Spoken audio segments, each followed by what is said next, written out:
Nikki Giovanni once said, "If you don't understand yourself, you don't understand anybody else." Sit with that for a second. Because most of us got promoted into leadership without anyone ever asking us the most basic question. Do you actually know who you are as a leader? Not who you are as a performer, not who you are as the person who always delivers. Who are you when the job is no longer about what you produce, but about who you develop, who you influence, and what you build through other people? That's a very different question. And for a lot of Black women in corporate spaces, it's a question that comes with layers. Because we didn't just learn how to be excellent at our jobs, we learned how to be excellent while navigating systems that weren't designed with us in mind. And then one day, someone hands us a title and says, "Congratulations, you're a leader now," as if the title is a transformation. It's not. Today, we're in Chapter 8 of Rise and Thrive, a Black woman's blueprint for leadership excellence. And we're talking about the real transition from individual contributor to influential leader. Not the title change, the identity change. Welcome back to Rise and Thrive. I'm Shay Blackmon, founder and CEO of Shay Blackmon Consulting, DBA candidate in organizational leadership, and author of Rise and Thrive, a Black woman's blueprint for leadership excellence. This is episode 78, and we're in Chapter 8, From Individual Contributor to Influential Leader. If you've been following this series, you know we're building something here, week by week, chapter by chapter. A framework for thriving in spaces that weren't built for us, but that we have every right to reshape. Last week, we explored self-care as a professional strategy, and I hope you're still carrying that with you, because today's conversation requires it. The transition from contributor to leader is one of the most disorienting experiences in a career, and nobody talks about it with the honesty it deserves, especially not for us. So here's what we're covering today. We're going to talk about the identity crisis that comes with the shift from doing to leading. We're going to unpack what it means to build influence rather than just accumulate accomplishments. I'm going to share some frameworks from the book and from my own career. We'll talk about Nikki Giovanni and why her words are the perfect compass for this chapter. And I have 2 exercises for you. Practical, real things that you can do this week. Let's get to work. Let me tell you something nobody puts in the onboarding deck. The hardest part of becoming a leader isn't learning how to manage people. It's letting go of the identity that got you there.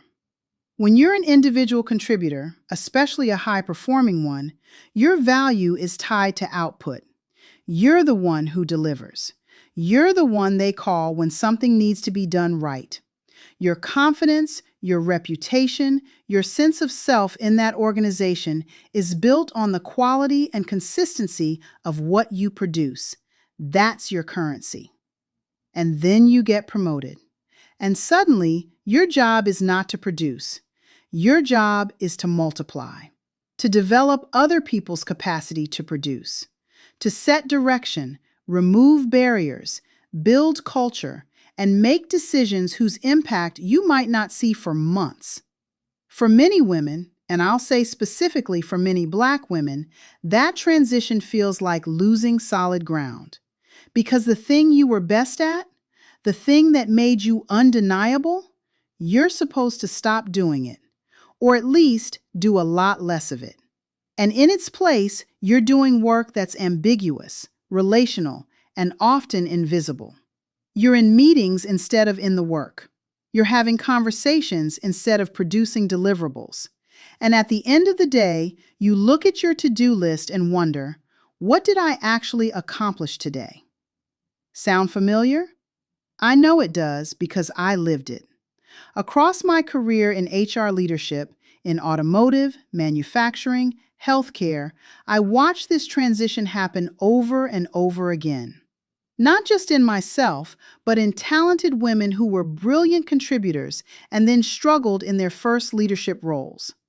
Not because they lacked ability, because no one helped them renegotiate their identity. No one told them that the disorientation they were feeling wasn't failure, It was growth. Uncomfortable, unfamiliar, necessary growth. And here's the part that makes this especially layered for Black women.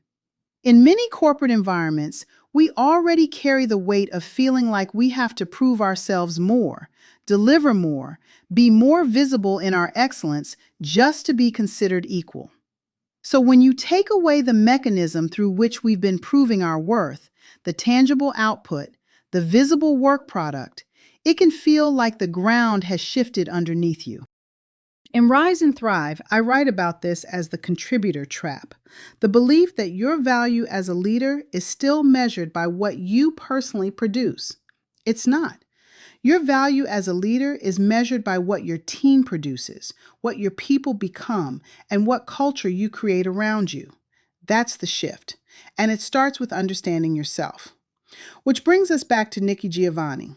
If you don't understand yourself, you don't understand anybody else. She wasn't talking about corporate leadership when she said that, but she might as well have been, because you cannot lead people you don't understand, and you cannot understand people until you've done the work of understanding yourself, your motivations, your triggers, your defaults under pressure, the stories you tell yourself about what makes you valuable. Let's spend some time with Nikki Giovanni, because her voice matters deeply in this conversation. Nikki Giovanni is one of the most celebrated poets and writers of the Black arts movement and beyond.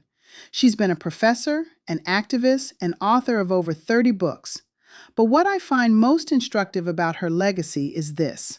She has always insisted on defining herself on her own terms. In every era, through every shift in cultural conversation, Nikki Giovanni refused to let other people's categories define who she was or what her work meant. And that is the exact posture you need when you step into leadership. Think about it. When Giovanni first emerged as a young, fiery voice in the late 1960s, people wanted to put her in a box, the revolutionary poet, the angry voice. And she was revolutionary, but she was also tender. She was also funny. She was also deeply intellectual and deeply personal. And as her career evolved, she didn't abandon who she was to fit what people expected of her. She expanded. She wrote children's books. She wrote about love and loss and aging and joy. She taught at Virginia Tech for decades, shaping generations of students. That evolution, that refusal to be static, is what the transition from contributor to leader requires. Giovanni once wrote about the necessity of being honest about who you are and where you stand. She didn't perform identity for approval. She interrogated it for truth. And there's a profound lesson in that for any woman stepping into leadership. The question isn't, what kind of leader does this organization expect me to be? The question is, what kind of leader am I, rooted in what I know to be true about myself? Because here's what happens when you don't ask that question. You start leading from a borrowed template. You start modeling whatever leadership style seems to be rewarded in your environment, even if it doesn't fit you. And eventually, the gap between who you're performing and who you actually are becomes exhausting. It becomes unsustainable. And it becomes, ironically, the thing that undermines your effectiveness. In Rise and Thrive, I talk about the difference between positional leadership, the authority that comes with a title, and influential leadership, which is the ability to move people, shift culture, and drive outcomes through the authenticity of who you are and how you show up. Positional leadership is assigned. Influential leadership is earned, and it's earned through the kind of self-knowledge Giovanni pointed to. So if you're in a leadership role right now and something feels off, if you feel like you're performing leadership rather than practicing it, that's not a failure. That's a signal. It's telling you that you haven't yet reconciled who you are with how you're leading. And that reconciliation is the work. All right, let's get into the framework. In Chapter 8, I outline what I call the 5 shifts, the specific mindset and behavior changes that move you from being an excellent individual contributor to being an influential leader. These aren't theoretical. These are the patterns I've observed across over 2 decades of watching leaders either make this transition successfully or struggle with it. Shift 1. from doing to developing. This is the most fundamental. Your job is no longer to do the work. Your job is to build people who can do the work and eventually do it better than you. That requires trust, it requires patience, and it requires letting go of the idea that if you didn't do it yourself, it wasn't done right.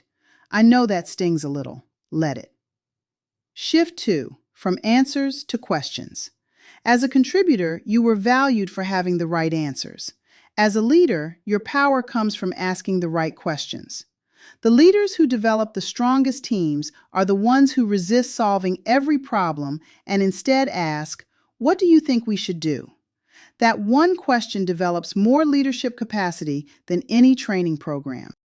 Shift 3, from visibility through output to visibility through impact. As a contributor, people saw your work product. As a leader, people see your influence. That means your visibility shifts from what you created to what you enabled, what you changed, what outcomes your team achieved. This shift is especially important for Black women who've relied on outperforming as a survival strategy. Your new metric isn't how much you outperform, it's how much your team outperforms because of how you lead. Shift 4, from individual reputation to collective culture. You used to be responsible for your own reputation. Now you're responsible for the culture of your entire team. That's a fundamentally different scope. Culture is built in the micro moments, how you respond to mistakes, what behavior you tolerate, who you recognize, and how. Every one of those moments is a leadership act, whether you realize it or not. Shift 5, from proving to positioning. This one is critical. As a contributor, you were proving your competence every day. As a leader, your work is strategic positioning for yourself, for your team, and for your ideas. This is where executive presence lives. It's not about performing confidence, it's about having clarity on your value, your direction, and your voice, and communicating all three with intention. These 5 shifts don't happen overnight, and they don't happen in a linear sequence. You might master one and then regress when you're under pressure. That's normal. The goal isn't perfection. The goal is awareness. And that's why Giovanni's words are the foundation of this chapter. Understanding yourself isn't a one-time event. It's an ongoing practice. And the leaders who commit to that practice, who keep interrogating their own patterns, assumptions, and blind spots, are the ones who build something lasting. Now, let me say something about what organizations get wrong in this transition, because it's not just an individual challenge, it's a systemic one. Most companies promote based on technical excellence. The best engineer becomes the engineering manager. The best salesperson becomes the sales director. The highest producing analyst becomes the team lead. And then those organizations are baffled when those brilliant contributors struggle as leaders. Here's the problem. Being excellent at a function and being excellent at leading people who perform that function are 2 completely different skill sets. And the transition between them requires intentional support, coaching, development, frameworks, space to grow. Most organizations provide none of that. They provide the title, the raise, maybe a congratulatory email, and then expect you to figure it out. From my research as a DBA candidate studying organizational leadership, the data is stark. A significant percentage of first-time leaders describe their transition as the most challenging period of their career. And the number one reason cited? Not the workload, not the pressure, the loss of identity. They didn't know who they were supposed to be anymore. Now layer on the additional complexity that Black women navigate. The pressure to be twice as good, the code switching, the emotional labor of being the only or one of few, the subtle and sometimes not so subtle questioning of your authority. All of that is happening simultaneously while you're trying to figure out how to lead in a way that feels authentic. It's a lot, and it deserves more than a generic leadership seminar. This is exactly why Rise and Thrive exists, not to give you a borrowed template for leadership, but to help you build a leadership identity that's rooted in who you actually are, your experiences, your perspective, your strength. Because the world doesn't need more leaders who look, sound, and think like everyone else in the room. It needs leaders who bring something different. That's you.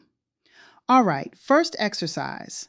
I call this the Leadership Identity Inventory, and it takes about 15 minutes.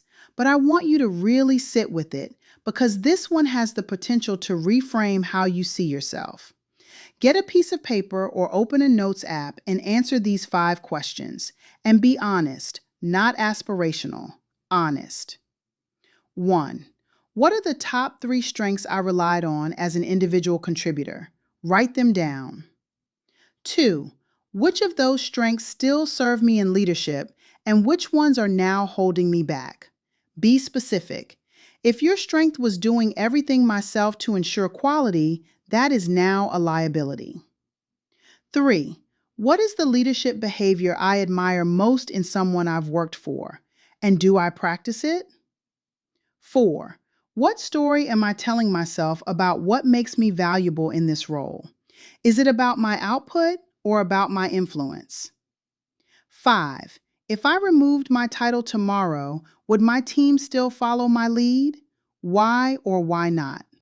That last question is the one that separates positional leaders from influential ones. And if the answer makes you uncomfortable, that's not a verdict, it's a compass. It's pointing you toward the work that matters most. This exercise connects directly to the self-assessment frameworks in the SHIELD Resilience Strategy Guide. The guide walks you through identifying what's draining your leadership capacity and building a structure for sustainable resilience. So if this inventory surfaces some things you want to work through, the guide is your next step. It's free. Link is in the show notes. I want to come back to Nikki Giovanni for a moment because her career trajectory is itself a masterclass in the transition we're discussing. In 1968, Giovanni self-published her first book of poetry, Black Feeling, Black Talk. She was 25 years old. She didn't wait for a publisher to validate her. She didn't wait for someone to give her a platform. She created her own. And that book sold thousands of copies through grassroots distribution, at readings, through community networks, hand to hand. Think about what that required. Not just talent, but the self-knowledge to trust that her voice mattered before anyone else confirmed it. That is influential leadership in its purest form. She didn't have a title. She didn't have institutional backing. She had clarity about who she was and what she had to say, and she moved. And here's what's remarkable. As her career grew, as she became a professor, a cultural icon, a best-selling author, she never stopped evolving. She wrote about the Black experience with urgency in the 1960s and 1970s. She wrote about love and domesticity and aging with the same boldness decades later. When people tried to reduce her to one category, she refused. She kept expanding. There's a lesson there for every woman sitting in a leadership seat right now. Your identity as a leader is not fixed. It's not the version of you that got the promotion. It's the version of you that keeps growing, keeps questioning, keeps showing up with something real to offer. Giovanni didn't become less revolutionary when she wrote children's poetry. She became more complete. And your leadership will do the same thing if you let it. Toni Morrison once said that the function of freedom is to free someone else. We'll get deeper into that next week in Chapter 9. But the bridge between Giovanni's self-knowledge and Morrison's call to free others is this. You cannot liberate anyone else's potential until you've done the honest work of understanding your own. The self comes first, not out of selfishness, out of necessity. Here's your second exercise, and this one is fast. 10 minutes, maybe less. I call it the influence map. Draw a simple circle in the center of a page and write your name in it. Now draw lines outward to other circles. These represent the people you interact with most in your professional life. Direct reports, peers, your manager, cross-functional partners, stakeholders. Next to each line, answer 2 questions. First, how does this person experience my leadership?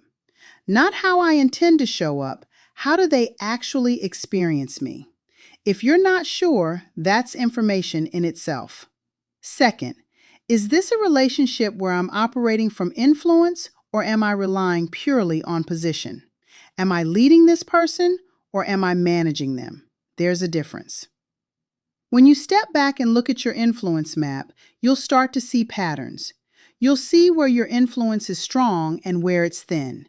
You'll see relationships where you're leading with authenticity and relationships where you're defaulting to authority. And that map becomes your development plan. Not a corporate development plan, your plan. Because influential leadership isn't built in training rooms, it's built in relationships, one conversation at a time. And the leaders who invest in understanding how they show up in those relationships, those are the leaders who change cultures. Let's bring this home.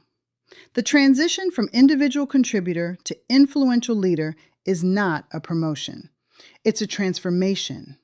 And like all transformations, it requires you to let go of something in order to become something else.